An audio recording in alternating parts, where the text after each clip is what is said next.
21세기 민족일보 TV 뉴스 브리핑입니다. 총 5편의 뉴스를 준비했습니다. 2월 10일 첫 번째 소식입니다. 중국, 동유럽 17개 국가 17+1 정상회의 개최. 중국 시진핑 주석이 동유럽 17개 국가와의 정상회의를 주관한다. 중국 관영 매체 CCTV, 신화통신 등에 따르면 중국은 9일 화상회의 방식으로 중국과 중부 동부 유럽 17개국이 참가하는 동유럽 정상회의를 개최한다. 17+1 정상회의는 2012년 출범했고 에스토니아, 라트비아, 리투아니아, 폴란드, 체코, 슬로바키아, 헝가리, 루마니아, 불가리아, 크로아티아, 슬로베니아, 그리스 등 유럽연합 회원국 12개국이 참여하고 있다.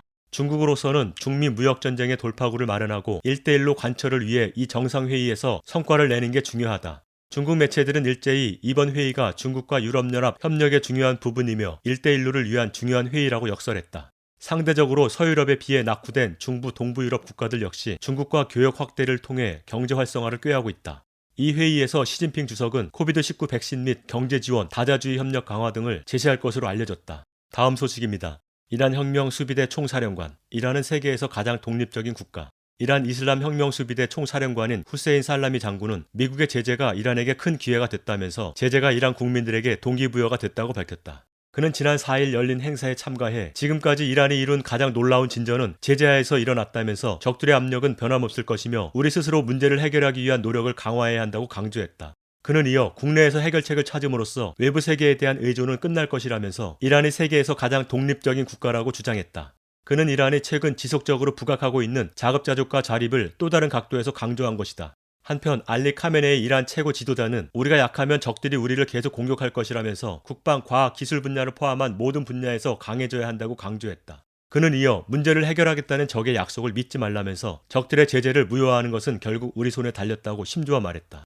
다음 소식입니다. 트럼프 탄핵 심판 방식 상원 합의 도달. 트럼프 전 대통령의 탄핵 심판이 9일 열릴 예정인 가운데 양당의 상원 원내대표가 구체적인 진행 방식에 합의했다. 정치 전문 매체 더힐은 척 슈머 상원 민주당 원내대표와 미치 매코널 상원 공화당 원내대표가 트럼프 전 대통령에 대한 탄핵 심리와 탄핵 심판 일정 등에 합의했다고 전했다. 9일 탄핵 소추위원과 트럼프 전 대통령의 변호인단은 배심원인 상원 의원을 상대로 총 32시간에 걸쳐 공방전을 벌이게 된다.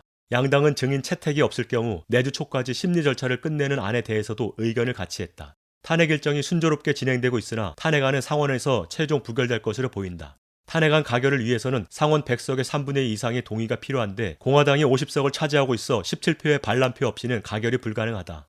현재 공화당 상원 의원 45명은 트럼프 전 대통령에 대한 탄핵 반대 입장을 강경하게 고수하고 있다. 전례 없는 전임 대통령에 대한 탄핵 소추안에 세계 이목이 집중되고 있다. 다음 소식입니다. 바이든 대통령 탄핵 결과 상원에 맡길 것. 젠 사키 백악관 대변인이 트럼프 전 대통령의 탄핵을 상원에 맡길 것이라는 입장을 재차 강조했다.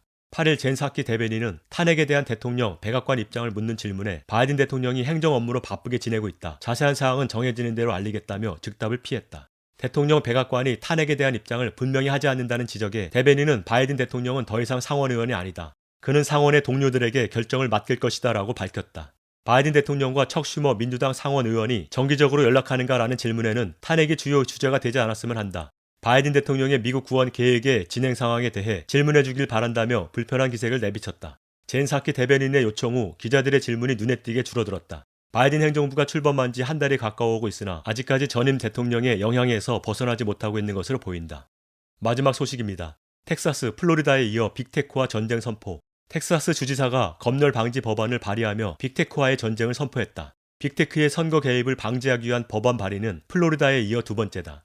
그렉 에버 주지사는 대기업들이 정치적 관점에 따라 사용자의 컨텐츠를 검열하지 못하게 하겠다라며 소셜미디어에서 특정 정당에 대한 지지 의견을 삭제하지 못하도록 하기 위해 휴주 상원 의원과 협력 중이다라고 전했다. 앞서 플로리다주는 소셜미디어 회사가 선거 기간 후보자 계정을 임의로 삭제할 경우 벌금을 부과하도록 하는 법안을 발의했다.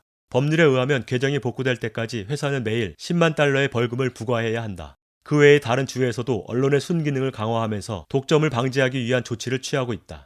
휴주 상원 의원은 연방법이 이런 회사들을 규제할 수 있도록 허용하고 있다며 소셜미디어가 정치 종교적 입장에 따라 계정을 삭제하고 차별하지 못하게 방지하는 것이라고 밝혔다.